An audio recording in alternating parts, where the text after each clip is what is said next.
நமஸ்காரம். ப்ரீவியஸ் வீடியோவில் line of education எப்படி ப்ரெடிக்ட் பண்ணுறதுங்கிறத பற்றி பார்த்தோம்.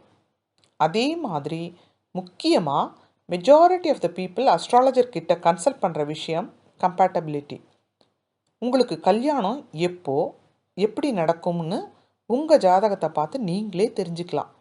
ஆஸ் அன் அஸ்ட்ராலஜர் என்னை கன்சல்ட் பண்ணுறவா என்கிட்ட கல்யாணம் எப்போ ஆகும்னு ஜாதகத்தை பார்த்து சொல்லும் பொழுது எனக்கு என்ன தோணுன்னா, காமனாக எல்லாருக்கும் ஒரு ஏஜ் வரும்பொழுது நடக்க வேண்டிய ஒரு விஷயத்த அவள் ஹாரோஸ்கோப்பில் அவவாளே எப்படி பார்த்துக்கிறதுன்னு சொல்லி தந்தா என்னன்னு தோணும். இது நம்மளோட கரெக்டான ஹாரோஸ்கோப்பை வச்சு மேனுவலாக செக் பண்ணால் நம்மளால் ஈஸியாக மேரேஜ் டைம் கண்டுபிடிக்க முடியும். அக்யூரேட் ப்ரெடிக்ஷனுக்கு ராசி சார்ட்டும் நவாம்சம் சார்ட்டும் போகிறோம்.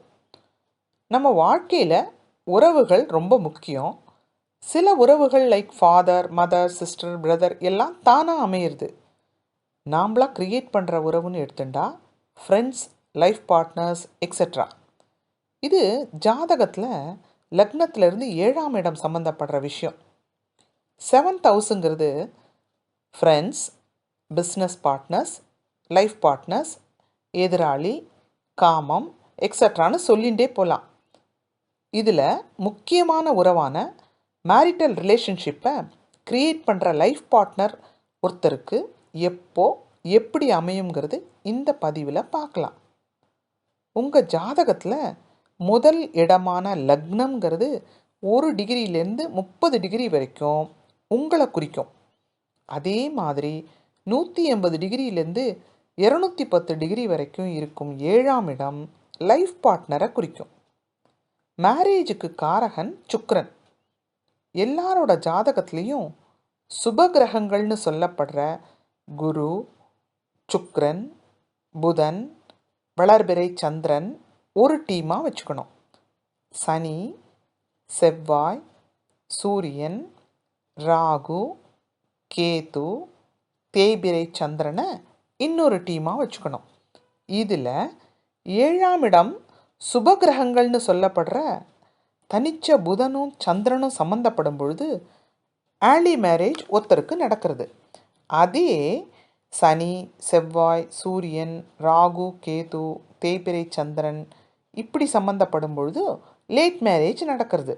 இதுவும் அவளோட ஜாதகத்தில் நடக்கிற தசாபுக்திகளை பொறுத்தே செயல்படும். ஒரு ஜாதகத்தில் லக்னத்திலிருந்து 7ஆம் இடமும் சந்திரன்லேருந்து 7ஆம் இடமும் கோச்சார குருவோட இணைவையோ பார்வையோ பெறும்பொழுது சாதகமான தசாபுக்திகளும் நடந்தால் அந்த காலகட்டத்தில் அவளுக்கு கல்யாணம் நடக்கும்.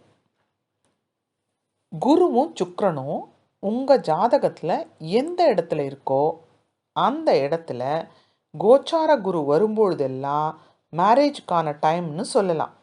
இது எல்லாமே அவர்களுடைய வயதும் தசாபுக்தியும் பொறுத்து அமையும்.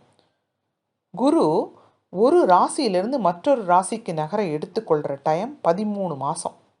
இதில் நடுவில் வக்ரம், அதிசாரம் எல்லாம் நடக்கும். இன்னைக்கு குரு கோச்சாரப்படி மகரத்தில் இருக்கிறதால ஒருத்தரோட ஜாதகத்தில் மகரத்தில் குரு இருந்தாலும் குரு பார்க்குற இடங்களான ரிஷபம், கடகம், கன்னியில் குரு இருப்பவாளுக்கும் இந்த டைம் மேரேஜுக்கான டைம்னு சொல்லலாம். கோச்சார குரு மகரத்திலேருந்து கும்பத்துக்கு மாறும் பொழுது இந்த நிலை மாறிடும். இது எல்லாமே ஜாதகரோட வயசை மனசில் வச்சுட்டு தான் தீர்மானிக்கணும்.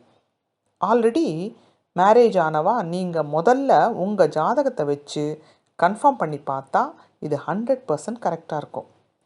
மேரிட் லைஃப் எப்படி அமையுங்கிறது சுக்கிரன் ஒருத்தரோட ஜாதகத்தில் இருக்கும் நிலையை பொறுத்தும் 7ஆம் இடத்தினுடைய ஸ்ட்ரென்த்தை பொறுத்தும் அமையும்.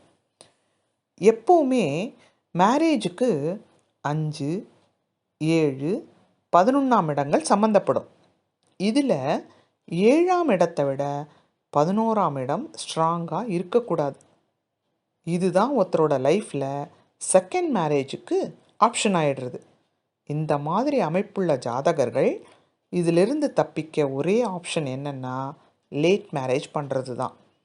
ஒரு ஹாரோஸ்கோப்பில் 7ஆம் இடம், 12ஆம் இடம், 3ஆம் இடம் இந்த 3 இடமும் பாசிட்டிவாக இருந்து யோக தசையும் நடந்தால் சந்தோஷமான மேரேஜ் லைஃப் அமையும்.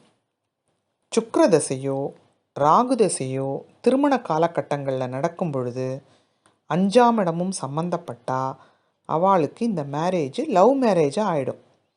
இப்படி இன்னும் நிறைய காம்பினேஷன்ஸ் பற்றி டீப்பாக நெக்ஸ்ட் வீடியோவில் எக்ஸ்பிளைன் பண்ணுறேன். தேங்க்ஸ் ஃபார் வாட்சிங்.